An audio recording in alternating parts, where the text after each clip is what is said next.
Hello friends, स्वागत है आप सभी का। और आज हम लोग करने जा रहे हैं सुपर 35 क्वेश्चन का प्रैक्टिस सेट सेकंड, जिसमें हम डिस्कस करेंगे इम्पोर्टेंट क्वेश्चन। तो चलिए स्टार्ट करते हैं। क्वेश्चन नंबर पहला है, पेट्रोलियम तेल को क्या कहते हैं। क्वेश्चन नंबर पहला है, पेट्रोलियम तेल को क्या कहते हैं। द्रव दर्पण, अवतल दर्पण, उत्तल दर्पण या द्रव डायमंड। तो इसका आंसर होगा पॉइंट नंबर 1, द्रव दर्पण। क्वेश्चन नंबर नेक्स्ट है, टोकोफेरॉल किस विटामिन का नाम है। टोकोफेरॉल किस विटामिन का नाम है। विटामिन के, विटामिन ई, विटामिन डी या विटामिन सी। तो टोकोफेरॉल कहा जाता है विटामिन ई को। टोकोफेरॉल कहा जाता है विटामिन ई को। क्वेश्चन नंबर तीसरा है, ऊर्जा की इकाई क्या है। ऊर्जा की इकाई क्या है। वाट, किलोग्राम, किलोवाट घंटा या पास्कल। तो फ्रेंड्स, ऊर्जा की इकाई होती है किलोवाट घंटा। चलिए नेक्स्ट क्वेश्चन पे चलते हैं। आहार में आयोडीन की कमी से कौन सा रोग उत्पन्न होता है। आहार में आयोडीन की कमी से कौन सा रोग उत्पन्न होता है। घेंघा, अरक्तता, थायराइड या उच्च रक्तदाब। तो क्वेश्चन नंबर 4 का सही आंसर बनेगा ऑप्शन नंबर ए, घेंघा। क्वेश्चन नंबर 5 की ओर बढ़ते हैं। निद्रा के दौरान मनुष्य का रक्तचाप में क्या परिवर्तन होता है। निद्रा के दौरान मनुष्य का रक्तचाप में क्या परिवर्तन होता है। घटता है, बढ़ता है, पहले बढ़ता है फिर घटता है या अपरिवर्तित रहता है। तो क्वेश्चन नंबर 5 का सही आंसर होगा ऑप्शन नंबर ए, घटता है। विशिष्ट प्रतिरोध का मात्रक है। विशिष्ट प्रतिरोध का मात्रक है जिसको स्पेसिफिक रेजिस्टेंस इंग्लिश में कहा जाता है। Option A ohm, mho, ohm meter या फैराडे।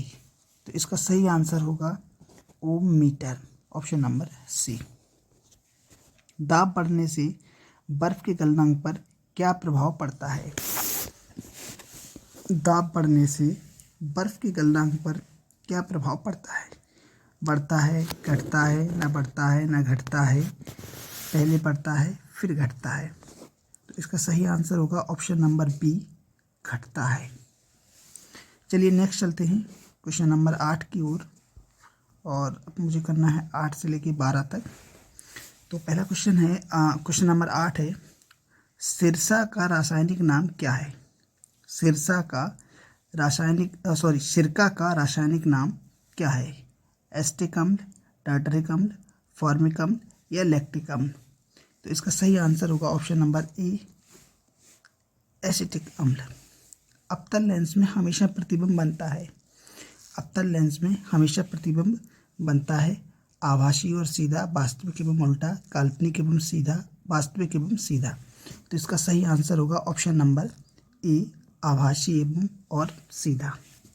विटामिन B12 को अपनी सक्रियता के लिए किस तत्व की आवश्यकता होती है। निकेल, कोबाल्ट, कैल्शियम या क्लोरीन। तो इसका सही आंसर होगा ऑप्शन नंबर बी, कोबाल्ट। मूंगफली की मुख्य उन्नत किस्में कौन सी हैं। मूंगफली की मुख्य उन्नत किस्में कौन सी हैं। TMA 12, पूसा अग्रणी, दुर्गा या गौरव। तो इसका सही आंसर होगा option number A, TMA 12। Question number 14 है, सोयाबीन की मुख्य उन्नत किस्में कौन सी हैं। सोयाबीन की मुख्य उन्नत किस्में कौन सी हैं। बोल्ड, RLM 514 या PK 262 या पारस। तो क्वेश्चन नंबर 12 का आंसर होगा ऑप्शन नंबर सी, PK 262। आगे बढ़ते हैं क्वेश्चन नंबर 13, जिसमें लिखा है कि सूरजमुखी की उन्नत किस्में कौन सी हैं। सूरजमुखी की उन्नत किस्में कौन सी हैं। BSH1, Pusa 24, M37, HM2। तो इसका सही आंसर होगा ऑप्शन नंबर ए, BSH1। सरसों की उन्नत किस्में कौन सी हैं? सरसों की उन्नत किस्में हैं इनमें से सभी, क्रांति भी है, बोल्ड भी है और पूसा है। चलिए आगे बढ़ते हैं। अमोनिया गैस बनाने की हैबर विधि में किसका उपयोग किया जाता है? बहुत ही पुराना और हाई स्कूल लेवल का क्वेश्चन है। प्लेटिनम चूर्ण, लौह चूर्ण, सोडियम चूर्ण और एल्यूमिनियम चूर्ण। तो इसका सही आंसर होगा ऑप्शन नंबर बी, लौह चूर्ण। इसका सही आंसर होगा ऑप्शन नंबर बी, लौह चूर्ण। आगे चलते हैं।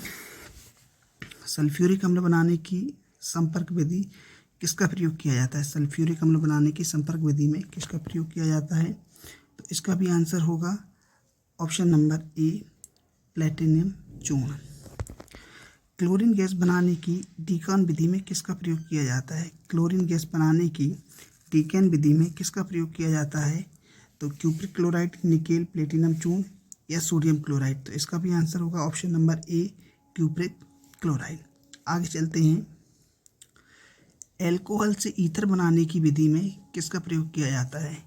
एल्कोहल से ईथर बनाने की विधि में किसका प्रयोग किया जाता है? तो इसका सही ऑप्शन होगा ऑप्शन नंबर बी, गर्म एल्यूमिना। एल्कोहल से ईथर बनाने। नेक्स्ट क्वेश्चन की ओर बढ़ते हैं। नेशनल इंस्टीट्यूट ऑफ मेडिसिन कहाँ स्थित है? नेशनल इंस्टीट्यूट ऑफ मेडिसिन स्थित है लखनऊ में। नेक्स्ट बढ़ते हैं। नेशनल इंस्टीट्यूट ऑफ होम्योपैथी कहाँ स्थित है? नेशनल इंस्टीट्यूट ऑफ होम्योपैथी स्थित है कलकत्ता में, option number D. Next question. National brain research centre कहाँ स्थित है?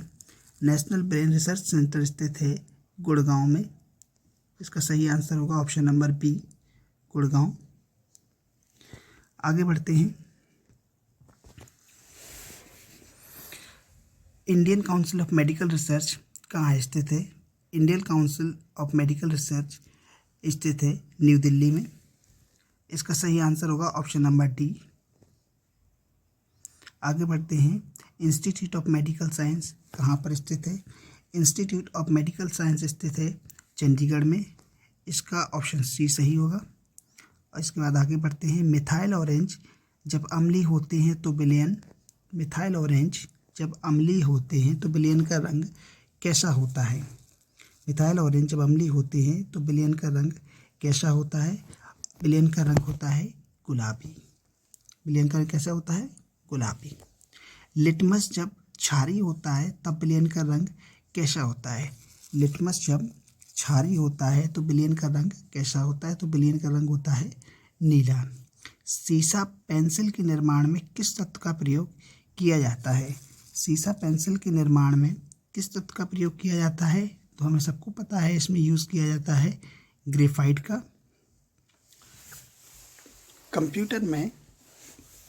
कंप्यूटर में प्रोसेसर की गति को सामान्यतः किस में नापते हैं?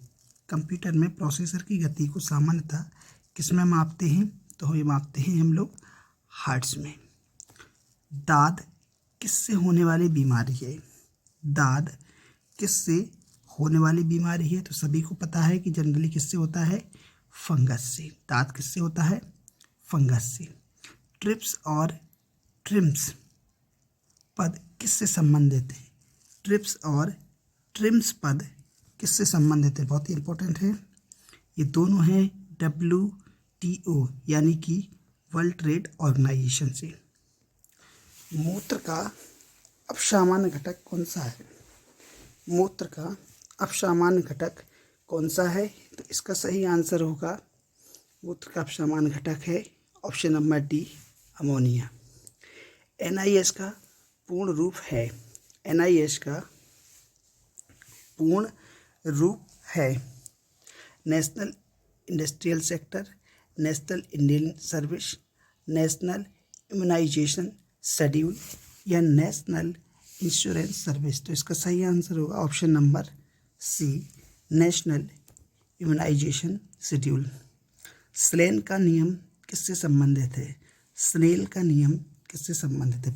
प्रकाश के परावर्तन से, प्रकाश के अपवर्तन से, प्रकाश के पूर्ण आंतरिक परावर्तन से या प्रकाश के प्रकीर्णन से? इसका सही आंसर होगा प्रकाश के अपवर्तन से।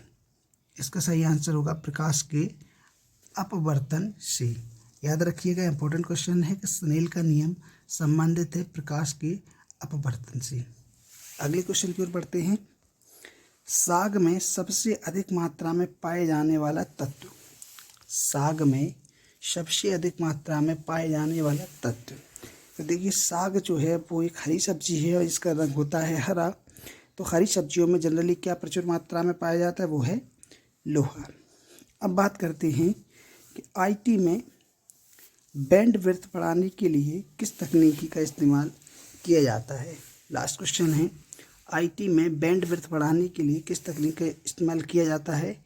तो इस तकनीक का नाम है मेमोरी इंटरलीविंग।